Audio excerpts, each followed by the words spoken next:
Hello శిల్ప ఏమైనా doubts ఉన్నాయా నీకు? సార్. ఏం లేదు సార్. ఓకే. సో అన్ని చేసావా? అది గ్రూప్స్ ఎడ్ చేసి ఐడెంటిఫై చేసావా? అన్ని చేశాను కరెక్ట్ గా సార్, వచ్చాయా? చేశాను. వచ్చాయా కరెక్ట్ గా? వచ్చింది సార్. వచ్చాయి. సో ఫస్ట్ క్లాస్ లో మనకి డిఆర్సిఆర్ చేశారా కరెక్ట్ గానే 4 ప్రాబ్లమ్స్ కి? చేశాను సార్. ఓకే. Okay good. ఒక నిమిషం.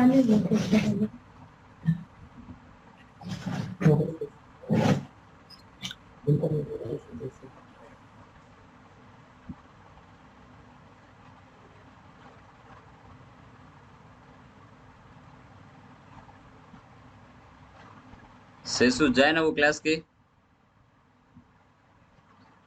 హలో. ఓకే.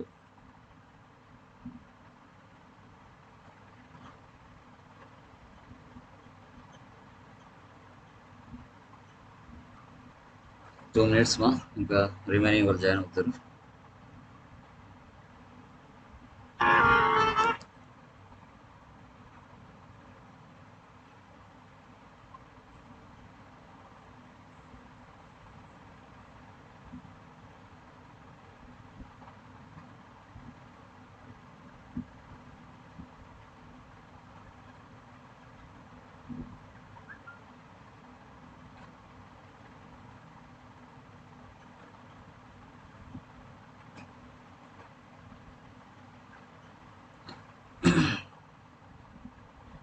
సో శిల్ప, మీరు ఏదైనా డౌట్స్ ఉంటే అడగండి, ఎక్స్ప్లెయిన్ చేస్తాను. ఫస్ట్ క్లాస్ లో కానీ సెకండ్ క్లాస్ లో కానీ. డౌట్ ఏం లేదు సార్. ఎందుకంటే మనకి బేసిక్ క్లాస్ అనేది చాలా ఇంపార్టెంట్ శిల్ప. ఓకేనా? ఈ రోజు మనకు last third class basic. So ఇది కంప్లీట్ అవుతూనే మన సిస్టంలోకి ఎంటర్ అవుతాం. సాఫ్ట్వేర్. Okay sir. డౌట్స్ అయితే ఏం లేదు. మా హస్బెండ్ కూడా ఫినాన్స్ లో వర్క్ చేస్తారు. ఓకే. ఏమైనా డౌట్స్ ఉంటే తను అడుగుతాను. యాక్చువల్గా ఆఫ్టర్నూన్ చదువుకునేటప్పుడు అట్లా. Okay. Seshu, are you okay? Sorry. Okay done. So start చేద్దామా?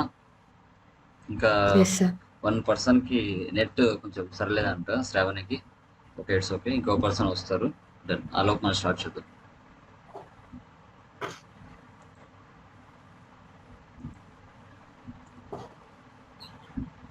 Okay guys. ఓకే. మెటీరియల్ వచ్చింది, ఇవాళ వచ్చింది మెటీరియల్. రీచ్ అయిందా? మెటీరియల్ రీచ్ అయిందా? అయింది. ఇఫ్ యూ డోంట్ మైండ్ ఒక ఇలాగా మెటీరియల్ పట్టుకొని ఫోటో తీసుకుని పంపిస్తారు నాకు వాట్సాప్. షూర్. ఓకేనా? Thank you very much. Thank you. So మీకు శిల్ప గారు మీకు మ్యాక్సిమం రేపు రీచ్ అవుతాయి. ఓకేనా? హలో. సార్. Okay sir. మీరు వాళ్ళు కాల్ చేసినప్పుడు కొంచెం మొబైల్ దగ్గర పెట్టుకోండి. ఓకేనా? లిఫ్ట్ చేయకపోతే మళ్ళీ ప్రాబ్లం అవుతుంది. Okay sir. శేషు, ఎలా ఉన్నాయి మెటీరియల్స్? బాగున్నాయా? బాగున్నాయి, చూసాను. Thank you. సో మాక్సిమం ఎందుకంటే రియల్ టైమ్ కష్టపడి తయారు చేసినవి. అవును, రియల్ టైం సినారియోస్ ఎక్కువ ఉన్నాయి. సో రియల్ టైమ్ గా ఉంటాయి కాబట్టి వండర్ఫుల్ గా ఉంటుంది. డన్. సో చూడండి, థర్డ్ క్లాస్ చూడండి. మనకి ఇప్పటి వరకు ఫస్ట్ క్లాసు సెకండ్ క్లాసు విన్నటివి ఒక ఎత్తు అనుకుంటాము. తర్వాత థర్డ్ క్లాస్ అనేటివి ఏంటంటే మెయిన్గా టాలీ ప్రైమ్లో మెయిన్గా ఉపయోగపడే కీస్, ఫంక్షన్ కీస్ అంటారు. సో ఇవి మనకి ఆల్రెడీ ల్యాప్టాప్లో కానీ డెస్క్టాప్లో కానీ లేకుంటే మనకి ఉంటాయి కీస్, ఫంక్షన్ కీస్ F1 నుంచి F10 వరకు. ఆ కీస్ని మనం ఎక్కువగా యూజ్ చేస్తాము టాలీలో. ఫస్ట్ చూడండి, ఏదైనా కానీ ఒక బిజినెస్ అనేది మనం స్టార్ట్ చేసిన తర్వాత ప్రతి మంత్లో మనకి ఎక్స్పెన్స్ జరగచ్చు, ఇన్కమ్ జరగచ్చు, పర్చేజ్ జరగచ్చు, సేల్ జరగచ్చు, రకరకాలుగా మనకి ఈచ్ మంత్లో జరుగుతూ ఉంటాయి. సో మనం ఏం చేయాలి? ఏ రోజున ఏ ట్రాన్సాక్షన్ జరిగింది అని మనం డేట్ వైజ్ ఎంటర్ చేసుకోవాలి. కాబట్టి సో డేట్ మార్చాలి కాబట్టి మనం ఏ కీ తీసుకోవాలి అంటే F2 డేట్ మార్చి ప్రతిరోజు కూడా ఏ రోజున ఏ ట్రాన్సాక్షన్ జరుగుతూ ఉంది అనేది మనం ఎంట్రీ చేసుకోవాల్సి వస్తుంది. అందుకోసం మనం F2 డేట్ని మార్చడం జరుగుతుంది. ఓకేనా? To change voucher date. So నేను ఈరోజు చేసే ప్రతి ఎంట్రీస్ కూడా డేట్ వైజ్ నాకు కావాలి అన్నప్పుడు నేను డేట్ అనేది మార్చుకొని F2 ఫంక్షన్కి క్లిక్ చేసి ఆ డేట్ మార్చి ఈరోజు నేను ట్రాన్సాక్షన్స్ ఎంట్రీ చేయాలి. అలా మనం F2ని యూజ్ చేస్తాం. ఓకే, ఒక బిజినెస్ స్టార్ట్ చేసిన తర్వాత మనము డైలీ డేట్లు మారుస్తూ ఎంటర్ చేసుకోవాల్సి వస్తుంది, అది మనకు తెలుసు. తర్వాత బిజినెస్లో స్టార్ట్ చేసిన తర్వాత క్యాపిటబిలిటీ బిజినెస్ స్టార్ట్ చేసిన తర్వాత డేట్ వైజ్ ఎంట్రీస్ పాస్ చేసుకుంటూ మనం ఎంట్రీస్ అనేది పోస్ట్ చేస్తాం, బాగుంది. తర్వాత మనం ఏం చేస్తామంటే మన బిజినెస్కు రిలేటెడ్గా జరిగే ట్రాన్సాక్షన్స్ మల్టిపుల్గా ఉంటాయి. సో మనం ఏంటి, బిజినెస్ స్టార్ట్ చేసిన తర్వాత కంపల్సరీగా మనకు 1 or 2 or 3 or బ్యాంక్స్లో మనకు అకౌంట్ ఉండాలి కంపల్సరీగా. ఎందుకంటే బిజినెస్ దగ్గర ఎక్కువ డబ్బులు ఉన్నప్పుడు ఏం చేస్తుంది, ఆ క్యాష్ తీసుకుని వెళ్ళి నీకు ఏ బ్యాంకులో అయితే అకౌంట్ ఉంటుందో ఆ బ్యాంకులో డిపాజిట్ చేసుకుంటావు. నీకు అవసరమైనప్పుడు విత్డ్రా కూడా చేసుకుంటావు. నీకు 1 or 2 or 3 or బ్యాంక్స్ ఉన్నప్పుడు ఏ బ్యాంకులో అయితే అమౌంట్ తక్కువ ఉందో ఆ బ్యాంక్ నుంచి ఇంకో బ్యాంకుకి ట్రాన్స్ఫర్ చేసుకుంటావు. సో తర్వాత ఇంకొకటి ఏంటి, క్యాష్ టు పెట్టి క్యాష్ అంటారు. అంటే మన బిజినెస్లో జరిగే ట్రాన్సాక్షన్స్ ఏవైతే ఉంటాయో ఏదైనా ఒక మంత్ వైజ్, ఇక్కడ మనం చూడండి F4 అంటే కాంట్రా అని చెప్పుకుంటాము, కాంట్రా అంటే F4 అంటాము. నీ బిజినెస్కి జరిగే బ్యాంక్ ట్రాన్సాక్షన్స్ ఏవైతే ఉంటాయో అవన్నీ మనం F4 కాంట్రాలో పోస్ట్ చేసుకోవాలి. వన్స్ క్యాష్ అంటే నీ బిజినెస్ నుంచి క్యాష్ తీసుకుని వెళ్ళి నీ యొక్క బ్యాంకులో డిపాజిట్ చేసుకున్నావు, తర్వాత నీకు అవసరమైనప్పుడు నీ బ్యాంక్ నుంచి డబ్బు విత్డ్రా చేసుకున్నావు, సెకండ్ ఎంట్రీ. తర్వాత నీకు SBI బ్యాంకులో అకౌంట్ ఉంది, HDFC బ్యాంకులో అకౌంట్ ఉంది, ICICI బ్యాంకులో అకౌంట్ ఉంది. సో SBI బ్యాంకులో అమౌంట్ ఎక్కువ ఉంది, HDFC బ్యాంకులో అమౌంట్ తక్కువ ఉంది. అప్పుడు నువ్వేం చేస్తావు, SBI బ్యాంక్ నుంచి HDFC బ్యాంకులోకి అమౌంట్ ట్రాన్స్ఫర్ చేసుకుంటావు. అలాంటి ట్రాన్సాక్షన్ వచ్చిన తర్వాత నీ ఆఫీస్లో నెలకు ఒక 5,000 ఖర్చులు అవుతాయి. సో నువ్వేం చేస్తావు, క్యాష్ నుంచి కొంత అమౌంట్ పెట్టి క్యాష్ రూపంలో సైడ్ పెట్టుకుంటావు, దాన్ని పెట్టి క్యాష్ అంటారు. ఆ 5,000 నుంచి నువ్వు నీ బిజినెస్లో జరిగే ఏవైతే ఉంటాయో ఎక్స్పెన్సెస్ అవన్నీ ఉపయోగించుకొని ఎండ్ ఆఫ్ ది డే నువ్వు రూపేట్ చూపించుకోవాలి. అంటే ఇక్కడ ఈ 4 ట్రాన్సాక్షన్స్ ఏవి జరిగినా కూడా నీ బిజినెస్కి రిలేటెడ్గా ఈ 4 ట్రాన్సాక్షన్స్ ఏవి జరిగినా కూడా నువ్వు తీసుకోవాల్సిన ఫంక్షన్కి ఏంటి అంటే F4 కాంట్రా అని చెప్పుకుంటాం, F4 కాంట్రా అని చెప్పుకుంటాం. Okay done. సో ఇంతవరకు అర్థమయ్యామా? ఎవరికైనా ఏమైనా డౌట్స్ ఉన్నాయా? F2 కానీ F4 కానీ any doubts? No doubts. So Sashu and Venkatesh and Shilpa and no doubts sir. Sahina, any doubts? No doubts. So just తర్వాత నెక్స్ట్ చూడండి F9 అండి. F9 అంటే purchases, cash or credit purchases. So ఇక్కడ మనం చూస్తే ఫర్ ఎగ్జాంపుల్ మీరు ఒక దుకాణానికి వెళ్ళారండి, వెళ్ళిన తర్వాత మీకు కావాల్సిన గూడ్స్ పర్చేజ్ చేశారు, డైరెక్ట్గా క్యాష్ ఇచ్చి పర్చేజ్ చేశారు, లేదు అప్పుకు పర్చేజ్ చేశారు సంథింగ్ సెకండ్ పార్టీ దగ్గర నుంచి. అంటే క్యాష్కు పర్చేజ్ చేసిన, క్రెడిట్కి పర్చేజ్ చేసిన గూడ్స్ కానీ స్టాక్ అయితే మాత్రమే మనం తీసుకోవాల్సిన కీ ఏంటి అంటే F9 పర్చేజెస్. F9 పర్చేజెస్ క్యాష్కు జరిగిన, క్రెడిట్కి జరిగిన, క్యాష్ అంటే ఆన్ ద స్పాట్ క్యాష్ కానీ చెక్కు కానీ ఇచ్చి తెచ్చుకోవడం, లేదు మీకు కావాల్సిన సరుకు తెచ్చుకున్నారు గూడ్స్ కానీ స్టాక్ కానీ, అప్పు నువ్వు అతని దగ్గర అప్పు తెచ్చుకున్నా కూడా అతను నీ పేరు రాసుకుంటాడు, అది క్రెడిట్ పర్చేజెస్ అంటారు, నీ పేరు రాసుకుంటారు. అంటే గూడ్స్ కానీ స్టాక్ కానీ పర్చేజ్ చేసినప్పుడు అప్పుకు పర్చేజ్ చేసిన, క్యాష్కు పర్చేజ్ చేసిన, చెక్కుకు పర్చేజ్ చేసిన మనం తీసుకోవాల్సిన కీ ఏంటి అంటే F9 పర్చేజెస్ అని చెప్పుకుంటాం. ఓకేనా? సో దీన్ని F9 పర్చేజెస్ అంటారు. Okay done. సో తర్వాత ఒకవేళ అసెట్స్ని పర్చేజ్ చేస్తే అనేది తర్వాత చూపిస్తాను. తర్వాత చూడండి నెక్స్ట్ ఇక్కడ చూస్తే F5 payment, cash or cheque paid. ఇంతకుముందు నేను ఏం చెప్పానండి, F9 ఒకవేళ అప్పుకు పర్చేజ్ చేస్తే మన బిజినెస్ మార్కెట్లో ఉన్న పర్సన్స్ ఎవరైతే ఉంటారో సప్లయర్స్ వారి దగ్గరికి వెళ్ళి మనము గాన ఒకవేళ స్టాక్ని కానీ గూడ్స్ కానీ అప్పుకు పర్చేజ్ చేసినప్పుడు 1 వీక్ తర్వాతనో 10 days తర్వాతనో 1 month తర్వాతనో మనం ఏం చేయాలి, వారికి డబ్బులు పే చేయాలి. సో మన బిజినెస్ సెకండ్ పార్టీకి డబ్బులు పే చేస్తుందంటే అది మన బిజినెస్కి ఎక్స్పెన్స్ అవుతుంది. ఎక్స్పెన్స్ అవుతుంది కాబట్టి మనం తీసుకోవాల్సిన ఫంక్షన్కి ఏంటి అంటే F5 పేమెంట్. అది చెక్ ద్వారా పే చేసినా, క్యాష్ ద్వారా పే చేసినా, సో అది మన బిజినెస్కి ఏమవుతుంది, F5 పేమెంట్ అవుతుంది. మీరు బాగా గుర్తుపెట్టుకోవాల్సిన అంశం ఏంటంటే పే అంటే మన బిజినెస్ పే చేస్తుంది అంటే బిజినెస్లో నిలబడి మాత్రమే ఆలోచించాలి. మీరు ఓన్ పాయింట్ ఆఫ్లో ఆలోచించకూడదు. నా బిజినెస్ నుంచి డబ్బు బయటకు వెళ్తుంది అంటే ఎక్స్పెన్స్ జరుగుతుంది అంటే మీరు F5 తీసుకోవాలి.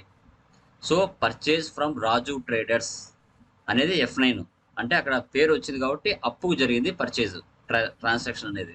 తర్వాత మీరు కొద్ది రోజుల తర్వాత ఏం చేయాలి, మీరు ఎవరి దగ్గర అయితే పర్చేజ్ చేశారో వారికి మీరు డబ్బులు పంపించాలి, అంటే అమౌంట్ పే చేయాలి. పే చేస్తున్నారంటే నీ బిజినెస్కి అది ఎక్స్పెన్స్ అవుతుంది.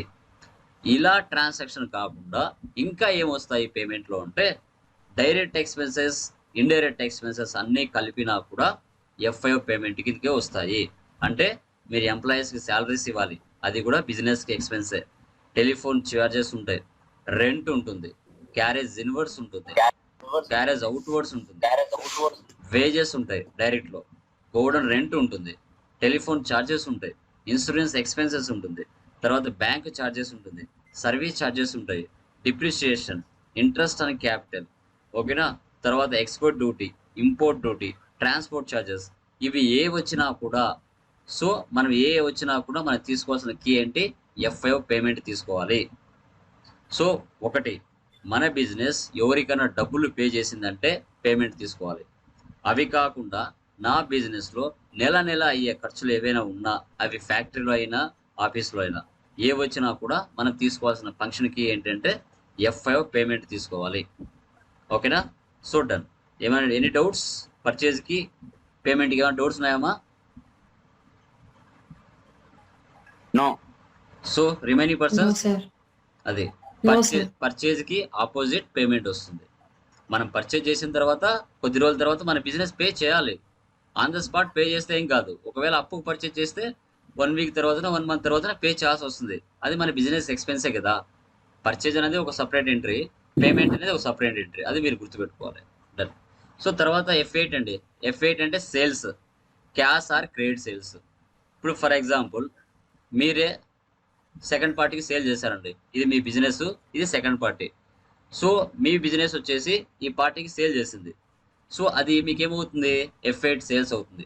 అంటే ఆ సెకండ్ పార్టీ ఎవరైతే ఉన్నారో మీ బిజినెస్ దగ్గరకు వచ్చి క్యాష్ కానీ అప్పు కానీ మీ దగ్గర పర్చేజ్ చేశారు అంటే అది వానికి పర్చేజ్ అవుతుంది, నీ బిజినెస్కి సేల్ అవుతుంది, అంతే కదా.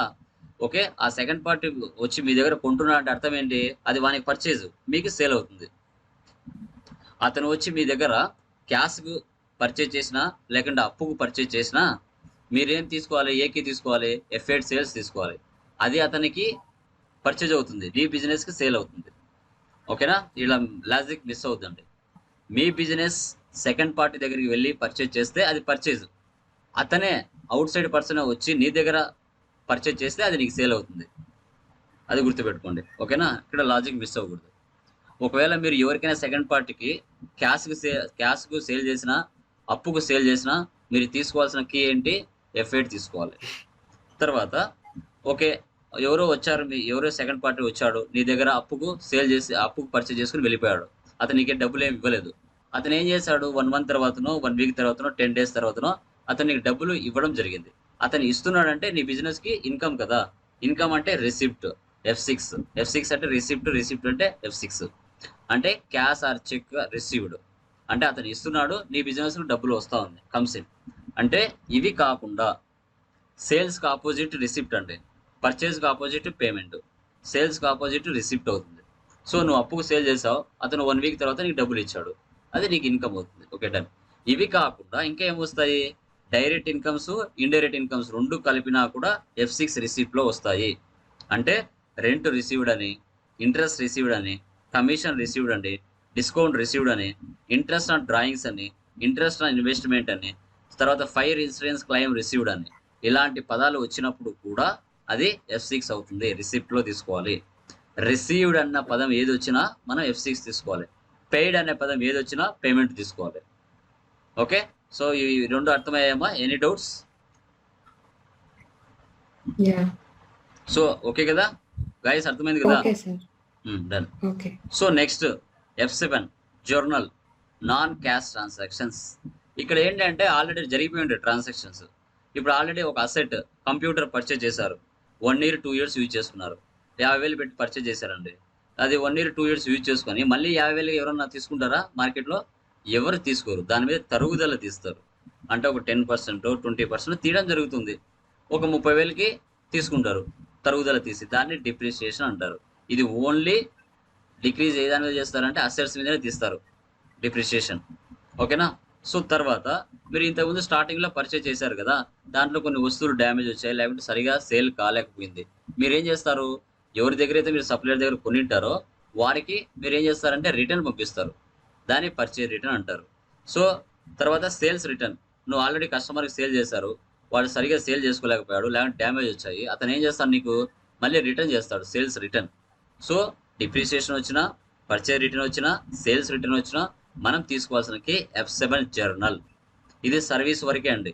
అదే ఒకవేళ ఇన్వెంటరీలోకి వస్తే పర్చేజ్ రిటర్న్ అంటే డెబిట్ నోట్, సేల్స్ రిటర్న్ అంటే క్రెడిట్ నోట్ తీసుకోవాలి. ఓకేనా? అది బాగా గుర్తుపెట్టుకోండి. వీటిని మనం నాన్ క్యాష్ ట్రాన్సాక్షన్స్ అని చెప్పుకుంటాం. Okay, done. సో తర్వాత ఇప్పుడు ఒక స్మాల్ డయాగ్రామ్ చూడండి.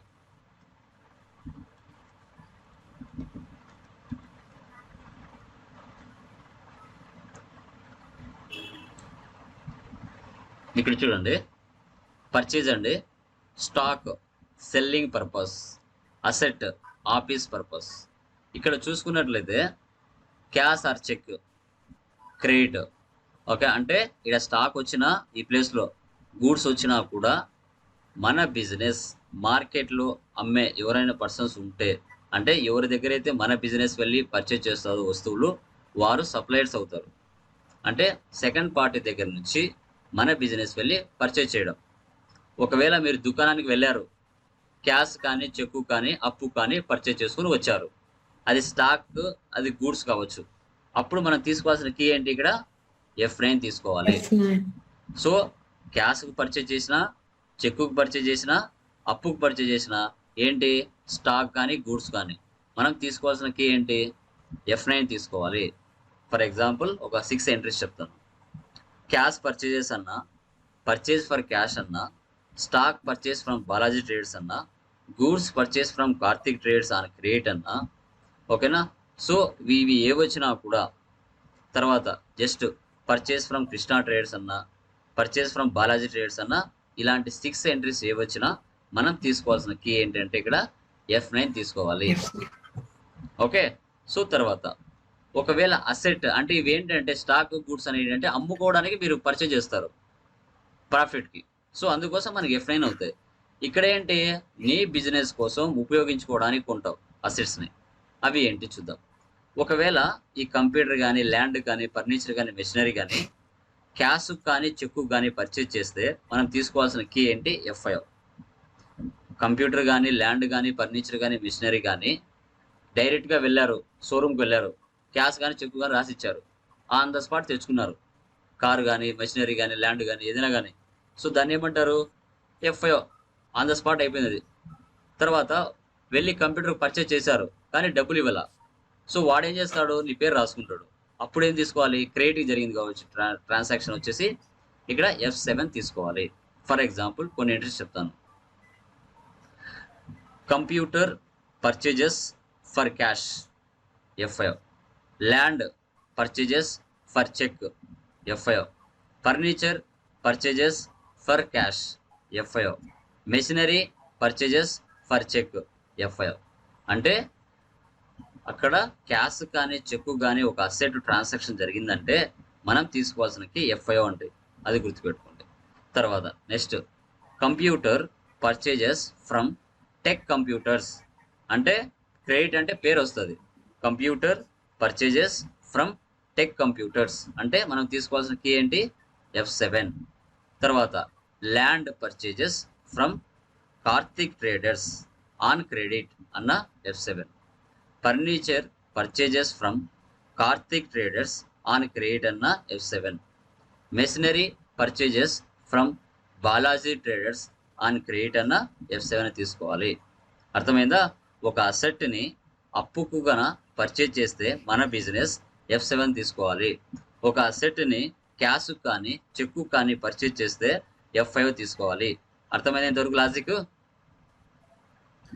సార్ ప్రీవియస్ చార్ట్ లో F7 వచ్చి జర్నల్ అని చెప్పి depreciation, purchase return, sales returns చెప్తున్నారు కదా. అవును. మళ్ళీ ఇక్కడ కూడా సేమ్ F7 అంటే క్రెడిట్స్ పర్చేస్ చేసినప్పుడు మనం తీసుకోవాలా? అసెట్స్ కదండి, ఇక్కడ అసెట్స్ కదా. ఇక్కడ అసెట్స్ వస్తున్నాయి, ఓకే అసెట్స్ వస్తున్నాయి, అక్కడ అసెట్స్ రావు.